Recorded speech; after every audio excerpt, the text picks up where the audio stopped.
Good morning, everyone. How are you today? I know my videos are not uploading properly when I go to upload them, and I've been really busy, so I haven't actually been checking, so that is my bad. But we all know that divine timing is at play, so you'll get the message when you need it, regardless of what day I post it. I do actually date all of the readings, and I try to give you a little bit of the title, so if you're drawn to the title, regardless of the date, that message is for you. So I guess we're gonna get going with that one. We had Ten of Swords in the reverse. That is beautiful. So Ten of Swords is the end of the line kind of card, right? It's the complete and painful ending. So when we get that in the reverse, it's a new start, right? It's forgiveness.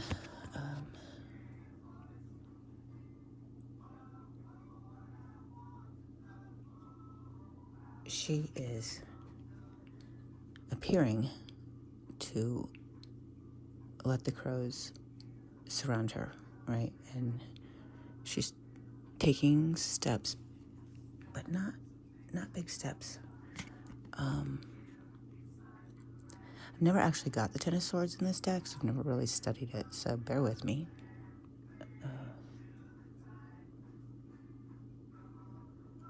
I do feel like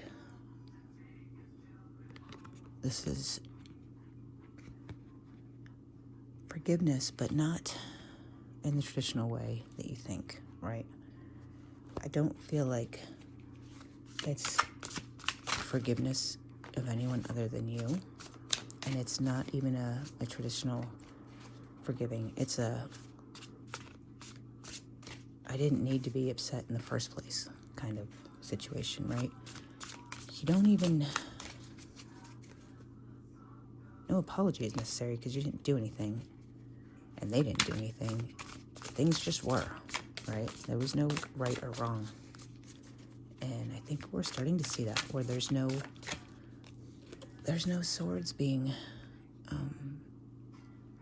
pushed into her back. In the traditional Rider-Waite deck, which some of you may have seen, the picture is of a character laying down with 10 swords sticking out of their back. I think what this one is telling us in the reverse is it was never about you. Their stuff is never about you.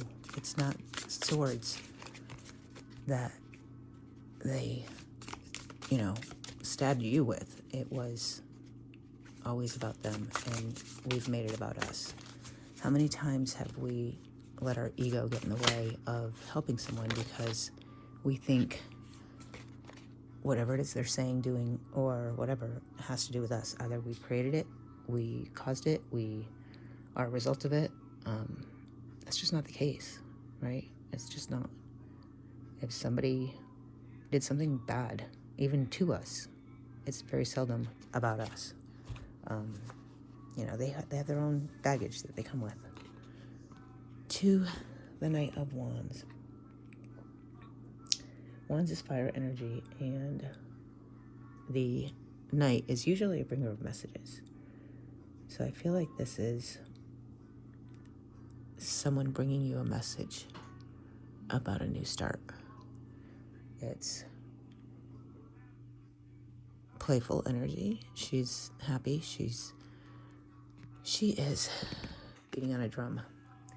I think you're starting to find your own drum. They say that what is the saying? She marches to the beat of her own drum. That's what this is saying. You're starting to figure out which parts of you aren't even yours and letting them go, right? I think together that's what this means. You're letting go of those limiting beliefs. You're letting go of those pieces of yourself that were defined by someone other than you. And you don't feel backstabbed by it. You realize that was just the best they could do at the time. There was no malintent. There was no maliciousness. There was no vindictiveness. And you're letting those pieces go, and you're starting to find yourself again and see who that is. And the messages are coming quicker.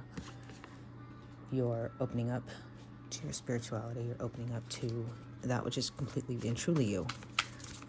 They say 90% of who we believe we are has nothing to do with who we are. It's not our definition. It's a definition that was given to us by someone else. Are you the golden child? Are you a scapegoat? Are you a narcissist? Are you an empath? Is that something that you defined for yourself, or is that something somebody told you you were? You're good at math. Are you really good at math? Do you like math, or did somebody tell you that? You have to work hard to earn money. That is a limiting belief. Is that something that you believe, or is that something you were taught? Think about how many beliefs you have in your belief system, and how many of those actually belong to you. I bet not many. To the Page of Pentacles. This is childlike energy. This is getting back to center. This is getting grounded. This is using your resources. This is earth signs. I don't know how many of you out there are earth signs, and earth signs are Taurus, Virgo, Capricorn, but the Pentacles suit is representative of the earth signs. And I feel like this page is probably a Virgo. So I don't know if any of you out there are dealing with a Virgo, but this is the reliable, patient, hardworking person. She's set up what she needs to set up, and she's just waiting. She worked hard. She built her set of resources, her set of skills, and I feel like she's redefining what it is she's going to do based on that. Get back to basics, get back to your resources, figure out who you truly are, and be playful about it. But be smart about it, right? What resources do you actually need? Do you actually need a mansion, or is it, a one-room studio apartment sufficient? I'm not saying we don't want the mansion. I'm just saying what do you need versus what do you want. As a child, we don't know the difference, right? When we're children, growing up, you may have grown up in a mansion, or you may have grown up in an apartment. At the end of the day, it's not the four walls that you remember, it's the people inside the four walls. So really, it doesn't matter what you have. What matters is who you have, right? And the first person you need to have is yourself. Have your own back. Don't sacrifice yourself for others. Don't define yourself by others. And don't march to someone else's drum. Make sure that we are doing our own work, our own shadow work, and figuring out who we are. Because we are buried in the shadows somewhere. And dig deep, guys. This is nothing that we're going to do overnight or even in a year. This is ongoing work. And the only way to help people and teach people how to do this is to do it for ourselves. There's no lecture that we're going to give to help people with this. The only way to do it is to show them. And if they notice and they want to know, they'll, then we help. If they don't, we don't. That's just the way it is. And I think that's what the Five of Cups means, right? It's knowing that there's going to be some people that we can't help. And those people are going to feel abandoned. They're going to feel unloved. Make sure not to let them project that onto you. She's still looking at the abyss of spilling over that cup, that fourth cup, which, again, in traditional Rider-Waite, there's 2 full cups behind her. I don't see 2 full cups behind her. I see the 3 empty ones that she's not looking at, and she's looking at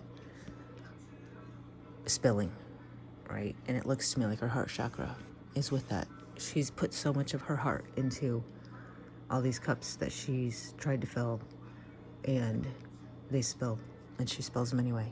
And there's no one refilling those cups. She's even skipped the cup at this point, and she's going right to that, and not paying attention to what she has. Don't let yourself get caught up in the people that you can't help or the people that don't see you for who you truly are. Let them go. Their purpose in your life is over. Their lessons that they needed to give you are over. It's okay. It's not abandoning, it's letting them go, which is different, right? As codependents, we hang on to people way longer than we need to. People are meant to be in our lives for either a reason, a season, or a lifetime. And we don't get to decide that. God decided that a long time ago. And we need to honor and respect that He knows what's right for us, that the universe is there making sure that we are keeping our contract to ourselves, because we asked for this once upon a time. We did. We asked for these lessons into the Eight of Pentacles. I think that's funny because she looks like she's in a school, doesn't she? School teacher with the bun. Eight of Pentacles this is mastering your craft. This is going to school. This is learning everything you want to learn about what it is you're interested in. She looks like she's doing a third eye exercise that I learned a few months ago when I used to work at the shop, where she's focusing on the candle, right, and connecting it to her third eye. That is actually an exercise you can do to awaken your third eye, should you choose to do so. Just light a candle and meditate on the flame and picture that it is connecting to your third eye and your third eye is opening. She definitely looks like she's learning all about the metaphysical. This is, to me, embracing and practicing and enhancing your psychic and or intuitive abilities. In other words, psychic kind of has a bad rap. I don't consider myself a psychic. I do consider myself intuitive, and I do read energy. I don't believe that is a fortune telling and or what is the word? I'm not even sure I know the right word to say, but there is some controversy out there between religious Christians and how they see exactly what I'm doing here with the tarot cards. It's not telling you the future. It's reading the energy of the day, right? It's kind of like getting up and meditating and just checking in with yourself, seeing what it is that is on your subconscious mind and that which we need to fix and or capitalize on and or it's kind of like Cliff Notes for the day, right? But it in no way is meant to tell you what the future holds, the future brings. It does semi-predict what the day could be like. You don't have to claim it. This energy is the energy of right now. We can choose not to claim it and make it completely different if we want. If you want to be more intuitive, that's all you have to do. Make it different. You are the creator with the creator. I heard a podcast yesterday where they talked about the difference between God and the universe. And it was really interesting. And I really respect and understand and actually kind of agree with the way that it was presented. They said that God is the creator and the universe is the created. Well, you, my friend, are both. You have God within you, so you co-create with God, and yet you were created by God, so you are, in fact, the universe. And when you mathematically look at that, if you are God and you are the universe, then you, my friend, are everything. It's all within you. That's all I do is remind you of that and read the energy of that. And there's many of us that are going through the same things at the same times, and we need a support system, and that's all this is. It's just a different way to present that which we already know. We knew it in the Bible. We knew it in church when we went every Sunday. We knew it when we prayed on our knees at night before bed. It's not about predicting the future, because that we already know. It's about remembering who we are. That's all this helps us do. To the Two of Cups, look at that.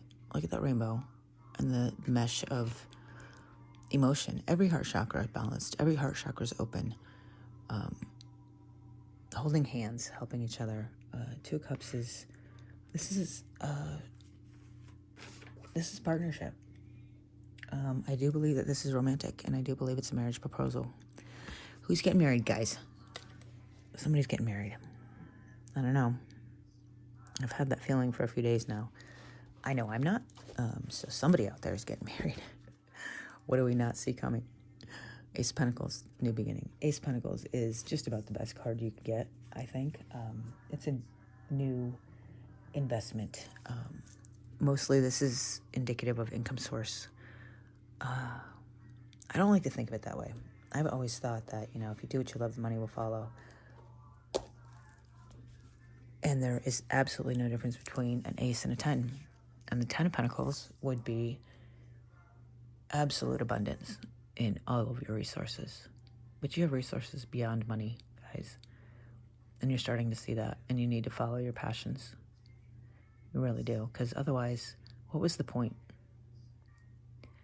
What was the point if you didn't do what it was that you wanted to do? And if there is an answer to that and you're okay with it, more power to you. I'm happy for you. That's great. I am at a point where that's not okay for me. So, and there may be some of you out there the same way. Follow your heart. No more putting yourself second, guys. All right? Advice for the day. Be proud of who you are, because you are not like everyone else. We are in the age of Aquarius, and it is time to think outside the box, be outside the box, and be your unique, beautiful, wonderful self. We all appreciate it. We all love it. So that's the message for today, guys. Have a great day, and we will chat tomorrow.